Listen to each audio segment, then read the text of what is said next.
Pearl Harbor is a place that holds two emotions at once: grief and triumph, defeat and victory, and you feel both of them the moment you arrive.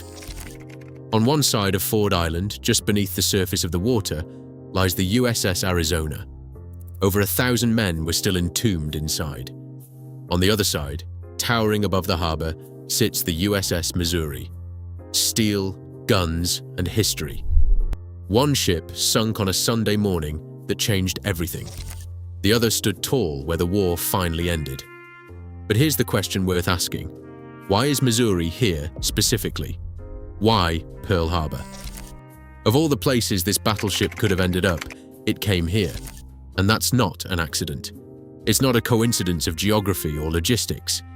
It was a deliberate decision. One of the most symbolic, powerful placement decisions in American memorial history. Missouri is here because it completes the story that Arizona started. December 7th, 1941, a Sunday morning. Most of the fleet was still asleep. At 7:55 a.m., the first Japanese aircraft swept in over the Oahu Mountains, and everything changed. Within 2 hours, 2,403 Americans were dead. 19 ships were damaged or sunk, and the United States was at war. Pearl Harbor wasn't just a military target. It was the entire Pacific Fleet, concentrated in one place, on one island, on one morning.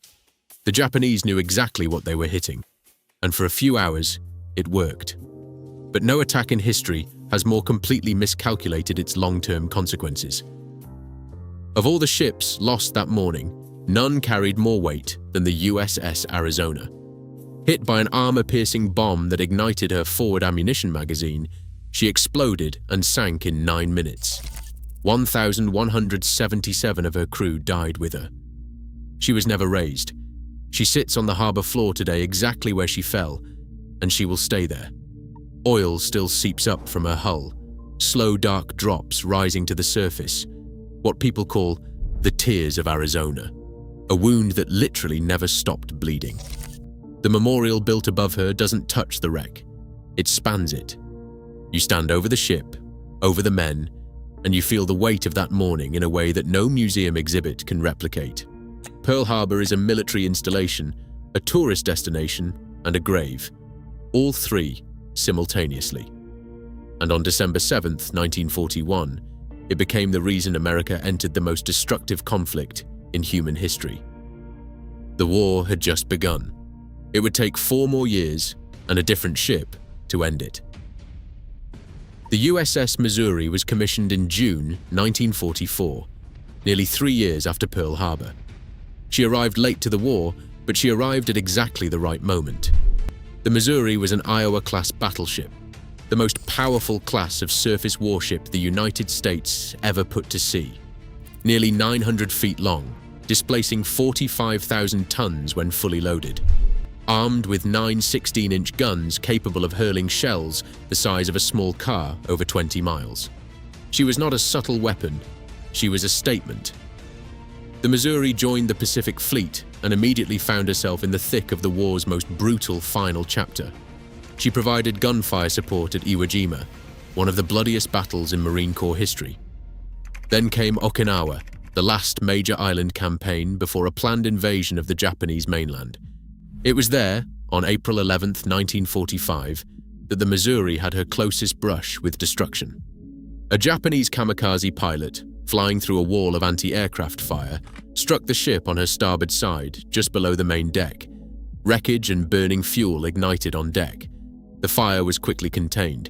The damage was minor, but among the wreckage, they found the pilot. He was 19 years old. The crew buried him at sea with full military honors, a rifle salute and a bugler playing taps. It was a moment of remarkable humanity in the middle of a savage war. The very next day, on April 12, 1945, President Franklin Roosevelt died in Warm Springs, Georgia. The kamikaze strike barely made the news, but the Missouri kept fighting. The war was almost over. September 2nd, 1945, Tokyo Bay. The war in Europe had already ended in May. The atomic bombs had fallen on Hiroshima and Nagasaki. Japan had announced its surrender, but none of it was official until this morning, on this ship. The Missouri sat anchored in the bay surrounded by an enormous Allied fleet. Hundreds of ships, thousands of sailors lining the decks, watching. It was the largest assembly of naval power in history, gathered not to fight, but to witness. General Douglas MacArthur presided over the ceremony. Before the signing began, he spoke, and what he said surprised people. His speech carried no triumphalism, no humiliation, no chest-beating victory rhetoric. He spoke about the dawn of a new era, about the responsibility that comes with peace, about building something better from the wreckage of the most destructive war in human history. The Japanese delegation, stepping onto an enemy warship to sign away their empire, had not known what to expect. MacArthur gave them dignity. There was one other detail MacArthur had specifically requested for the ceremony. Hanging on the wall behind the signing table was a 31-star American flag. The same flag Commodore Matthew Perry had flown when he sailed into Tokyo Bay in 1853 to open Japan to trade with the West. The first American contact with Japan, now present at the final chapter. It was brought out of the archives deliberately. The other side was riddled with moth damage, so they displayed it in reverse. Then came the signing. Japan's Foreign Minister Mamoru Shigemitsu signed first, followed by General Umezu, then MacArthur, then Chester Nimitz for the United States, followed by representatives of China, the United Kingdom, the Soviet Union, Australia, Canada, France, the Netherlands, and New Zealand. Canada's signatory, Colonel Cosgrove, accidentally signed on the wrong line. Corrections were made on the spot. History doesn't always go smoothly, but it was done. The Second World War was over. The Missouri didn't stop making history after the surrender ceremony. She went on to serve in the Korean War, providing naval gunfire support along the peninsula. Then she was decommissioned in 1955, mothballed, and largely forgotten.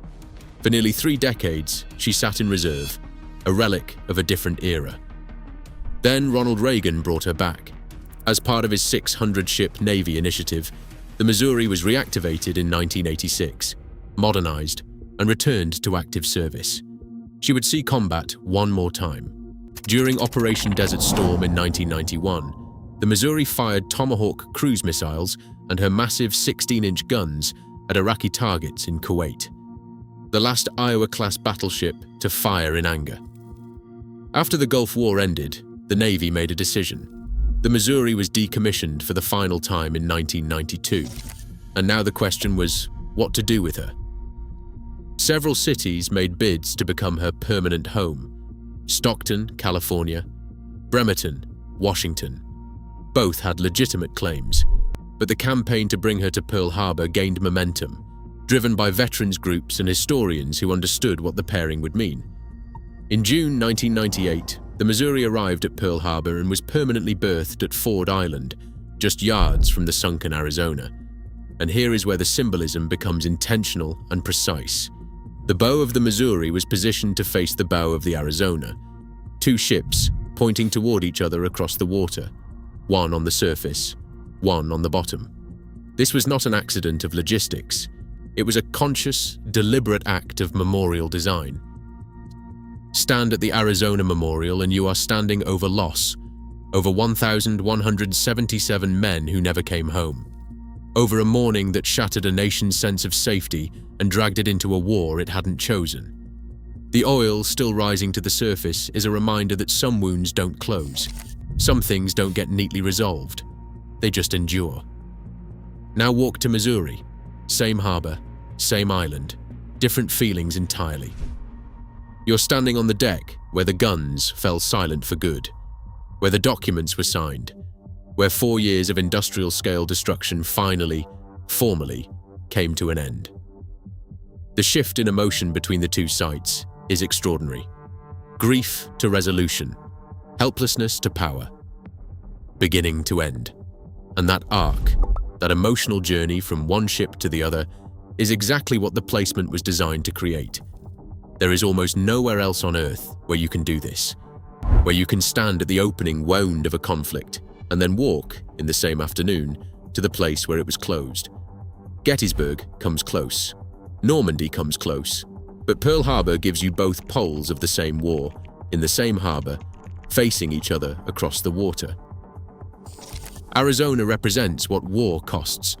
The Missouri represents what it eventually produced. Neither tells the complete story alone. Together, they do. That's the reason Missouri is here. Not storage, not convenient, not geography. It's here because Arizona needed an answer.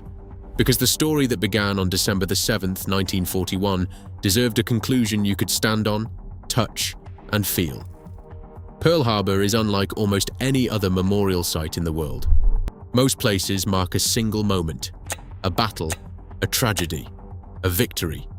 Pearl Harbor holds the entire arc, the sunken ship and the standing ship, the wound and the answer, facing each other across the same water where it all began. The Missouri didn't end up here by chance. It was placed here with purpose, because some stories deserve a physical conclusion, because the men who died in Arizona deserved more than a memorial. They deserved to have the ending of the war standing watch over them. That's what Missouri does, every single day. If you found this valuable, consider giving it a like. It genuinely helps this kind of history reach more people. Subscribe if you want to keep exploring stories like this one. And if you know someone who has visited Pearl Harbor or wants to, share this with them. Thanks for watching.